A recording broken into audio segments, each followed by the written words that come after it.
Friends welcome back to our channel wealthy life.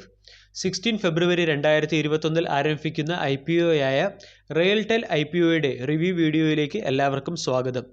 RailTel IPO ഒരു IPO എന്ന് പറയുന്നതിനേക്കാൾ ഉപരി ഒരു OFS എന്ന് പറയുന്നതായിരിക്കും കൂടുതൽ ശരി. കാരണം ഇത് ഒരു കംപ്ലീറ്റ് ഡൈവെസ്റ്റ്മെൻറ്റ് അല്ലെങ്കിൽ ഒരു ഡിസ്ഇൻവെസ്റ്റ്മെൻറ്റ് പോളിസിയാണ്. ഗവൺമെൻറ് ഈ IPO വഴി സമാഹരിക്കുന്ന ഒരു പൈസ പോലും കമ്പനിയുടെ ബിസിനസ് എക്സ്പാൻഷനോ അല്ലെങ്കിൽ കമ്പനിയുടെ ഗ്രോത്തിന് വേണ്ടിയോ ഇൻവെസ്റ്റ് ചെയ്യുന്നില്ല.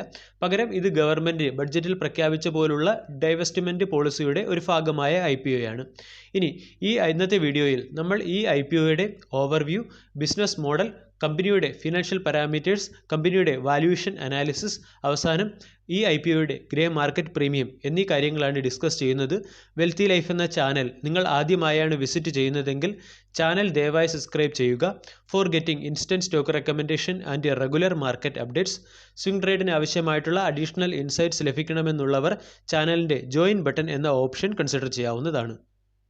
റെയിൽടെൽ എന്ന കമ്പനിയെക്കുറിച്ചും കമ്പനിയുടെ ബിസിനസ് മോഡലിനെക്കുറിച്ചും പരിചയപ്പെടാം.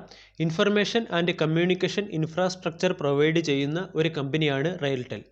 റെയിൽടെൽ ഇന്ത്യയിലെ ന്യൂട്രൽ ടെലികോം ഇൻഫ്രാസ്ട്രക്ചർ പ്രൊവൈഡ് ചെയ്യുന്ന ഏറ്റവും വലിയ കമ്പനിയാണ്. ഇതുകൂടാതെ ഇതൊരു മിനി രത്ന സ്റ്റാറ്റസ് ഉള്ള 100% ഡെപ്റ്റ് ഫ്രീ ആയിട്ടുള്ള ഒരു PSU കമ്പനിയാണ്. വളരെയധികം ഡൈവേഴ്സിഫൈഡ് ബിസിനസ് പോർട്ട്ഫോളിയോ ഉള്ള ഈ കമ്പനിയുടെ ബിസിനസ് മോഡൽ വളരെ എളുപ്പത്തിൽ മനസ്സിലാക്കുന്നതിന് വേണ്ടി നമ്മൾക്ക് ഈ കമ്പനിയുടെ ബിസിനസ് പോർട്ട്ഫോളിയോയെ 4 സെഗ്മെൻറ്റുകളിലായിട്ട് തരംതിരിക്കാം. ഒന്നാമത്തെ സെഗ്മെൻറ്റിൽ ടെലികോം ഇൻഫ്രാസ്ട്രക്ചർ, രണ്ടാമത്തെ സെഗ്മെൻറ്റിൽ ടെലികോം നെറ്റ്വർക്ക്, മൂന്നാമത്തെ സെഗ്മെൻറ്റിൽ എൻ്റർപ്രൈസസ് ബിസിനസ്, നാലാമത്തെ സെഗ്മെൻറ്റിൽ പ്രൊജക്റ്റ് ബിസിനസ്സുകൾ ഇവയാണ് ഉൾപ്പെടുത്തിയിരിക്കുന്നത്. കമ്പനിയുടെ ഒന്നാമത്തെ സെഗ്മെൻ്റ് ആയിട്ടുള്ള ടെലികോം ഇൻഫ്രാസ്ട്രക്ചർ നോക്കുകയാണെങ്കിൽ 5929 റെയിൽവേ സ്റ്റേഷനുകളും അവയോടനുബന്ധിച്ചുള്ള ഏകദേശം 60,000 കിലോമീറ്റർ റൂട്ടും ഈ കമ്പനി ഒപ്റ്റിക്കൽ ഫൈബർ വഴി കണക്ടിവിറ്റി ജനറേറ്റ് ചെയ്തിട്ടുണ്ട്. അതായത് ഈ കമ്പനി ഇന്ത്യയിലുള്ള ഏകദേശം 70% rural area optical fibre connectivity വഴി എൻഷുർ ചെയ്തിട്ടുണ്ട്. ഇനി കമ്പനിയുടെ രണ്ടാമത്തെ സെഗ്മെൻ്റ് ആയിട്ടുള്ള ടെലികോം നെറ്റ്വർക്ക് പരിചയപ്പെടാം. രാജ്യത്തുടനീളം ഇൻ്റർനെറ്റും അതുപോലെ തന്നെ ബ്രോഡ്ബാൻഡ് സർവീസുകളും നൽകുന്നതിന് ആവശ്യമായിട്ടുള്ള ISP സർവീസ് ഉള്ള കമ്പനിയാണ് റെയിൽടെൽ. ഇതുകൂടാതെ free public wifi on railway station, കൂടാതെ റെയിൽടെൽ ബ്രോഡ്ബാൻഡ് എന്നീ സർവീസുകളും ഈ കമ്പനി നൽകുന്നുണ്ട്. മൂന്നാമത്തെ സെഗ്മെൻ്റ് ആയിട്ടുള്ള എൻ്റർപ്രൈസസ് ബിസിനസ് നോക്കുകയാണെങ്കിൽ അവിടെ നമ്മൾക്ക് NLD സർവീസുകളും അതുപോലെ തന്നെ IP1 സർവീസുകളുമാണ് കാണാൻ സാധിക്കുക. അതായത് NLD സർവീസുകൾ എന്താണെന്ന് മനസ്സിലാക്കാം. മൾട്ടിനാഷണൽ കമ്പനികൾ, ഗവൺമെൻറ് എൻ്റർപ്രൈസസ്, ബാങ്കുകൾ, അതുപോലെ തന്നെ വിവിധ ഗവൺമെൻറ് ഡിപ്പാർട്ട്മെൻറ്റുകൾ എന്നിവയ്ക്ക് ആവശ്യമായിട്ടുള്ള ഹൈ കപ്പാസിറ്റി ഇൻ്റർനെറ്റ് ലൈനുകൾ ലീസിന് നൽകുകയാണ് NLD സർവീസ് വഴി ഈ കമ്പനി ചെയ്യുന്നത്. ഇതുവഴി കമ്പനി വളരെ നല്ല രീതിയിൽ ഒരു റവന്യൂവും ജനറേറ്റ് ചെയ്യുന്നുണ്ട്. ഇനി IP1 സർവീസുകൾ പരിശോധിക്കുകയാണെങ്കിൽ NLD സർവീസിൽ നമ്മൾ ഇൻ്റർനെറ്റ് ലൈനുകളായിരുന്നു ലീസിന് നൽകിയത്. ഇവിടെ ടവറുകളാണ് ലീസിന് നൽകുക. ഇതിനെ ടവർ കോ ലൊക്കേഷൻ ബിസിനസ് എന്നുകൂടി പറയാറുണ്ട്. അതുപോലെ തന്നെ ഈ company data network centre generated ആയിട്ടുള്ള ബിസിനസ് വഴിയും അതുപോലെ തന്നെ വീഡിയോ കോൺഫറൻസ് റിലേറ്റഡ് ആയിട്ടുള്ള ബിസിനസ് വഴിയും ഒക്കെ നല്ല രീതിയിൽ ഇൻകം ജനറേറ്റ് ചെയ്യുന്ന ഒരു കമ്പനിയാണ്. ഇനി കമ്പനിയുടെ നാലാമത്തെ സെക്ടർ ആയിട്ടുള്ള അല്ലെങ്കിൽ നാലാമത്തെ സെഗ്മെൻ്റ് ആയിട്ടുള്ള പ്രൊജക്റ്റ് ബിസിനസ് നോക്കുകയാണെങ്കിൽ വളരെയധികം നാഷണൽ ഇമ്പോർട്ടൻസ് ഉള്ള പല പ്രോജക്റ്റുകളും ഈ കമ്പനിക്ക് ലഭിച്ചിട്ടുണ്ട്. അതുപോലെ തന്നെ പല പ്രോജക്റ്റുകളുടെയും ഭാഗവുമാണ് ഈ കമ്പനി നാഷണൽ നോളജ് നെറ്റ്വർക്ക് എന്ന പ്രോജക്റ്റ് ഈ കമ്പനിക്ക് ലഭിച്ചിട്ടുണ്ട്. അതായത് ഇന്ത്യയിലെ ഏറ്റവും പ്രധാനപ്പെട്ട ആശുപത്രികൾ, അതുപോലെ തന്നെ ഹയർ എഡ്യൂക്കേഷൻ സെൻറ്ററുകൾ, യൂണിവേഴ്സിറ്റികൾ, അഗ്രികൾച്ചർ സെൻറ്ററുകൾ ഇവയെല്ലാം ഒരു കോമൺ നെറ്റ്വർക്ക് പ്ലാറ്റ്ഫോമുമായി കണക്ട് ചെയ്യുന്ന ഒരു പ്രോജക്റ്റാണ് നാഷണൽ നോളജ് നെറ്റ്വർക്ക്. ഈ നാഷണൽ നോളജ് നെറ്റ്വർക്കിൽ നെറ്റ്വർക്ക് എൻഷ്യൂരിറ്റി ഉറപ്പാക്കുന്ന കമ്പനിയാണ് റെയിൽടെൽ. അതുപോലെ തന്നെ ഈ കമ്പനിക്ക് റെയിൽവേ റിലേറ്റഡ് ആയിട്ടുള്ള പല പ്രോജക്റ്റുകളും ലഭിച്ചിട്ടുണ്ട്. അതിലെ ഒന്നാമത്തെ പ്രോജക്റ്റാണ് റെയിൽവേ ഡിസ്പ്ലേ നെറ്റ്വർക്ക്. അതായത് റെയിൽവേ സ്റ്റേഷനിലും അതുപോലെ തന്നെ പ്ലാറ്റ്ഫോമുകളിലും കൂടാതെ വെയിറ്റിംഗ് റൂമുകളിലും ഒക്കെയുള്ള റെയിൽവേ ഡിസ്പ്ലേ ബോർഡുകൾ സ്ഥാപിക്കുക, അതുകൂടാതെ റെയിൽവേ ഡിസ്പ്ലേ ബോർഡിന് ആവശ്യമായിട്ടുള്ള നെറ്റ്വർക്കുകൾ ജനറേറ്റ് ചെയ്യുക എന്നീ പർപ്പസാണ് ഈ റെയിൽവേ ഡിസ്പ്ലേ നെറ്റ്വർക്ക് എന്ന പ്രോജക്റ്റ് വഴി കമ്പനിക്ക് ലഭിച്ചിട്ടുള്ളത്.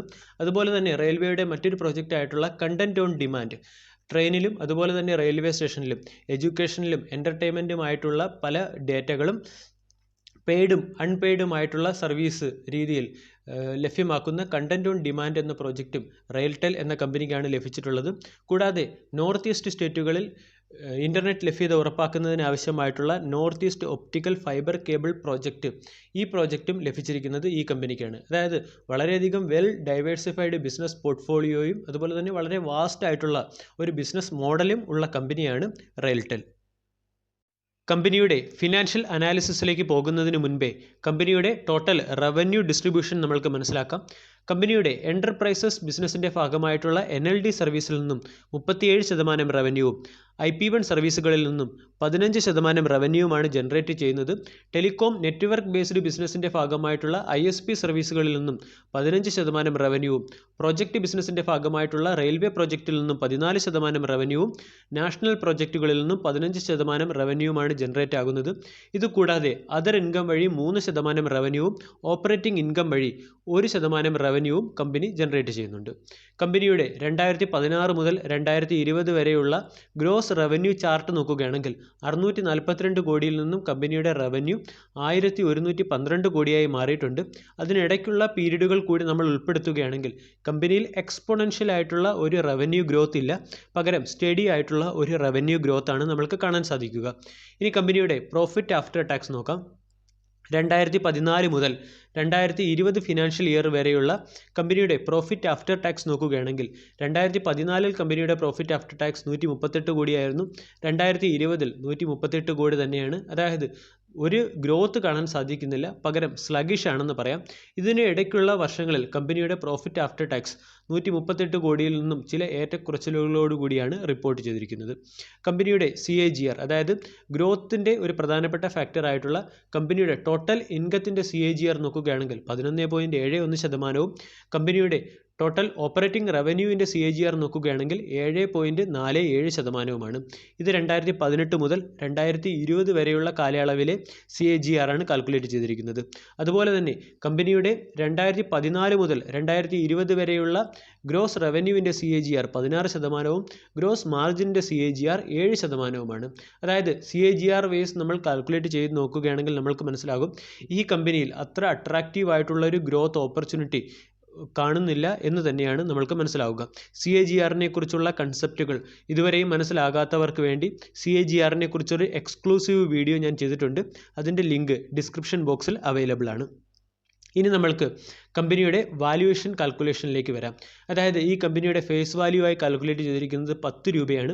കമ്പനിയുടെ വാല്യുവേഷൻ കാൽക്കുലേഷൻ വെച്ച് നോക്കുകയാണെങ്കിൽ കമ്പനിയുടെ EPS ഏർണിംഗ് പെർ ഷെയർ 4.40 ഇത് കമ്പനിയുടെ ആനുവൽ ഫിനാൻഷ്യൽ ഡേറ്റയിൽ നിന്ന് ലഭിച്ചതാണ്. കമ്പനിയുടെ PE റേഷ്യോ നോക്കുകയാണെങ്കിൽ PE റേഷ്യോ വരുന്നത് 21 മുതൽ 21.13 മുതൽ 21.36 വരെയാണ്.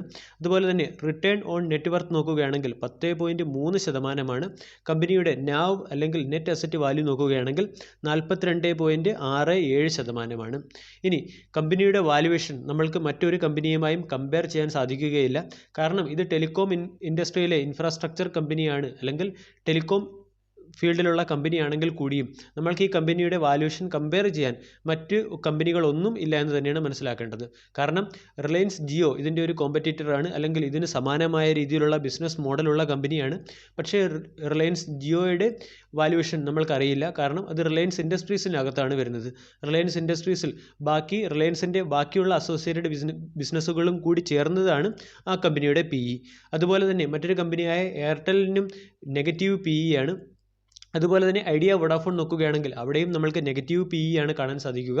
അതുകൊണ്ട് PE റേഷ്യോയും അതുപോലെ തന്നെ PEയും നമ്മൾക്ക് ഈ കമ്പനിയുടെ കോമ്പറ്റീറ്റർ കമ്പനിയുമായി കമ്പയർ ചെയ്യാൻ പറ്റുകയില്ല. ഇനി റിട്ടേൺ ഓൺ നെറ്റ് വർത്ത് നോക്കുകയാണെങ്കിൽ 10.3% വളരെ ചെറിയ അല്ലെങ്കിൽ വളരെ ലോ ആയിട്ടുള്ള ഒരു റിട്ടേൺ ഓൺ നെറ്റ് വർത്ത് തന്നെയാണ്.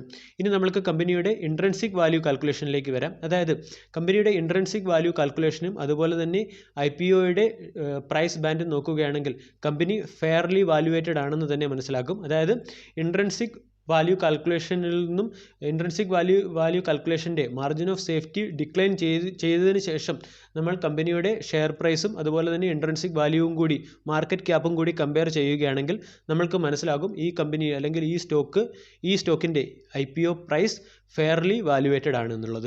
ഇനി IPO റിലേറ്റഡ് ആയിട്ടുള്ള ഡീറ്റെയിലേക്ക് കിടക്കാം. IPO ഓപ്പൺ ആകുന്നത് 16 ഫെബ്രുവരി 2021 IPO ക്ലോസ് ആകുന്നത് 18 ഫെബ്രുവരി 2021 ഫേസ് വാല്യൂ 10 രൂപയാണ്. പ്രൈസ് ബാൻഡായിട്ട് സെറ്റ് ചെയ്തിരിക്കുന്നത് അപ്പർ പ്രൈസ് ബാൻഡ് 94 രൂപയും ലോവർ പ്രൈസ് ബാൻഡ് 93 രൂപയുമാണ്. ഈ കമ്പനി NSEയിലും അതുപോലെ തന്നെ BSEയിലും ലിസ്റ്റഡ് ആകുന്നുണ്ട്. 819 കോടി രൂപയ്ക്ക് തത്തുല്യമായ ഷെയറുകളാണ് ഈ കമ്പനി വിൽക്കുന്നത്. ഇത് IPO അല്ല, പകരം ഇതൊരു ഓഫർ ഓഫ് സെയിലാണ്. അതായത് ഓഫർ ഓഫ് സെയിൽ വഴി കമ്പനിയുടെ പ്രൊമോട്ടേഴ്സിനാണ് ഡയറക്റ്റായിട്ട് പൈസ കിട്ടുന്നത്. കമ്പനിയുടെ ബിസിനസ്സിനോ അല്ലെങ്കിൽ കമ്പനിയുടെ ഡെവലപ്മെൻറ്റിനോ ഇവിടെ പൈസ, ഈ IPO വഴി ലഭിക്കുന്ന പൈസ കമ്പനിയുടെ ഡെവലപ്മെൻറ്റിനോ അല്ലെങ്കിൽ ബിസിനസ്സിനോ വേണ്ടി ഇൻവെസ്റ്റ് ചെയ്യുന്നില്ല.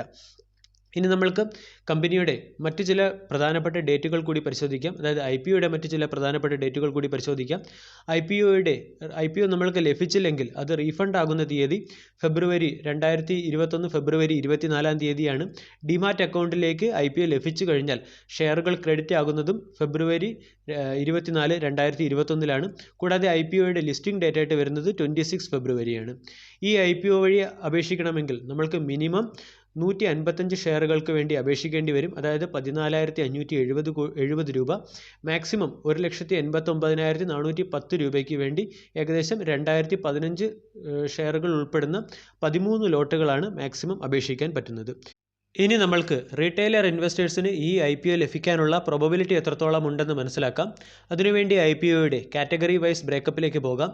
ആങ്കർ ഇൻവെസ്റ്റേഴ്സിന് 2,59,00,000 ഷെയറുകളും ക്വാളിഫൈഡ് ഇൻസ്റ്റിറ്റ്യൂഷണൽ ബിഡേഴ്സിന് 1,73,00,000 ഷെയറുകളും ഹൈ നെറ്റ്വർക്ക് ഇൻഡിവിജ്വൽസിന് 1,29,00,000 ഷെയറുകളും റീറ്റെയിലർ ഇൻവെസ്റ്റേഴ്സിന് 3,03,00,000 ഷെയറുകളുമാണ് നീക്കി വെച്ചിരിക്കുന്നത്. അതായത് റീറ്റെയിലർ ഇൻവെസ്റ്റേഴ്സിനുള്ള ബ്രാക്കറ്റ് വളരെ കൂടുതലാണെന്ന് പറയാം. അതുകൊണ്ട് റീറ്റെയിലർ ഇൻവെസ്റ്റേഴ്സിന് ഈ IPO ലഭിക്കാനുള്ള സാധ്യതയും കൂടും. IPOയുടെ പ്രധാനപ്പെട്ട സ്ട്രോങ് പോയിന്റുകളും വീക്ക് പോയിന്റുകളും ഏതൊക്കെയാണെന്ന് നോക്കാം. ആൾറെഡി നമ്മൾ കമ്പനിയുടെ സ്ട്രോങ് പോയിന്റുകളും വീക്ക് പോയിന്റുകളും എല്ലാം ഇതുവരെ അനാലിസിസ് ചെയ്തതാണ്. അതിൽ ഏറ്റവും സ്ട്രോങ് പോയിന്റായിട്ട് എനിക്ക് തോന്നുന്നത് കമ്പനിക്ക് അതിൻ്റെ ഒപ്റ്റിക്കൽ ഫൈബർ നെറ്റ്വർക്കിലുള്ള ഗ്രിപ്പ് തന്നെയാണ്. ഏകദേശം ഇന്ത്യയുടെ 70% പോപ്പുലേഷൻ വരുന്ന റൂറൽ ഏരിയയിലും അതുപോലെ തന്നെ സിറ്റികളിലും ടൗണുകളിലുമെല്ലാം ഈ കമ്പനിക്ക് ഒപ്റ്റിക്കൽ കേബിൾ പ്രസൻസ് ഉണ്ട്. രണ്ടാമത്തെ ഏറ്റവും സ്ട്രോങ് പോയിന്റായിട്ട് ഈ കമ്പനിക്ക് റെയിൽവേയുമായിട്ടുള്ള സ്ട്രാറ്റജിക് പാർട്ണർഷിപ്പ് തന്നെയാണ്. അതായത് റെയിൽവേ റിലേറ്റഡ് പ്രോജക്റ്റ് ആയാലും അതുപോലെ തന്നെ PSU റിലേറ്റഡ് പ്രോജക്റ്റ് ആയാലും ഈ കമ്പനി സെലക്ട് ആകാനുള്ള സാധ്യത വളരെ കൂടുതലാണ്. ഇനി റിസ്ക് ഫാക്ടർ പരിശോധിക്കുകയാണെങ്കിൽ ഒന്നാമത്തെ റിസ്ക് ഫാക്ടർ കമ്പനിയുടെ ഫിനാൻഷ്യൽ റിസൾട്ട് അനാലിസിസിൽ തന്നെ നമ്മൾ മെൻഷൻ ചെയ്തതാണ്. പ്രോഫിറ്റിൽ ഉണ്ടായിരിക്കുന്ന സ്ലഗിഷ്നെസ്. അതായത് ഈ കമ്പനി ടെലികോം സെക്ടറിലെ മറ്റ് കമ്പനികളായിട്ടുള്ള റിലയൻസ് അതുപോലെ തന്നെ എയർടെൽ പോലുള്ള കമ്പനികളുമായി കോമ്പറ്റീറ്റീവ് ചെയ്യുമ്പോൾ ഈ കമ്പനിക്ക് വളരെ പെട്ടെന്ന് ടെക്നോളജി അപ്ഡേറ്റും അതുപോലെ തന്നെ കോമ്പറ്റീറ്റീവ് സ്പിരിറ്റും കാണിക്കേണ്ടതായിട്ട് വരും. അല്ലെങ്കിൽ പ്രൈവറ്റ് കമ്പനികളെല്ലാം വളരെ പെട്ടെന്ന് തന്നെ ടെക്നോളജിക്കൽ അപ്ഡേഷനും അതുപോലെ തന്നെ ഹൈ കോമ്പറ്റീറ്റീവ് സ്പിരിറ്റും കാണിക്കുന്ന കമ്പനികളാണ്. അല്ലെങ്കിൽ ഈ കമ്പനി പിന്തള്ളപ്പെട്ട് പോകാനും അതുപോലെ തന്നെ കമ്പനിയുടെ റവന്യൂവിലും പ്രോഫിറ്റിലും ഒരു ഡെൻറ്റ് ഉണ്ടാകാനും ഉള്ള സാധ്യതയുണ്ട്. അതുപോലെ തന്നെ ടെലികോം കമ്മ്യൂണിക്കേഷൻ അല്ലെങ്കിൽ ടെലികമ്മ്യൂണിക്കേഷൻ ഇൻഡസ്ട്രി അസോസിയേറ്റഡ് ആയിട്ടുള്ള ഗവൺമെൻറ്റിൻ്റെ ഇൻ്റർവെൻഷനാണ് മറ്റൊരു പ്രധാനപ്പെട്ട റിസ്ക്. ആൾറെഡി നമ്മൾക്ക് എല്ലാവർക്കും അറിയാം, സ്പെക്ട്രം അലോക്കേഷൻ പോലുള്ള വളരെ സ്ട്രാറ്റജിക് ആയിട്ടുള്ള സന്ദർഭങ്ങളിൽ ഗവൺമെൻറ്റും സുപ്രീം കോർട്ടും ഒക്കെ ഇതിൽ ഇടപെടാറുണ്ട്. ഇത് ഈ കമ്പനികളെല്ലാം വളരെ നെഗറ്റീവായിട്ട് ബാധിക്കാറുണ്ട്. കൂടാതെ ഒരുപാട് റൂൾസും റെഗുലേഷൻസും ഗവൺമെൻറ് പോളിസിയും ഒക്കെ അഫക്റ്റ് ആകുന്ന ഒരു സെക്ടറാണ് ഈ ടെലികോം സെക്ടർ. അതുകൊണ്ട് കമ്പനികൾക്ക് അതിൻ്റേതായ റിസ്ക്കും വളരെ കൂടുതലാണ്.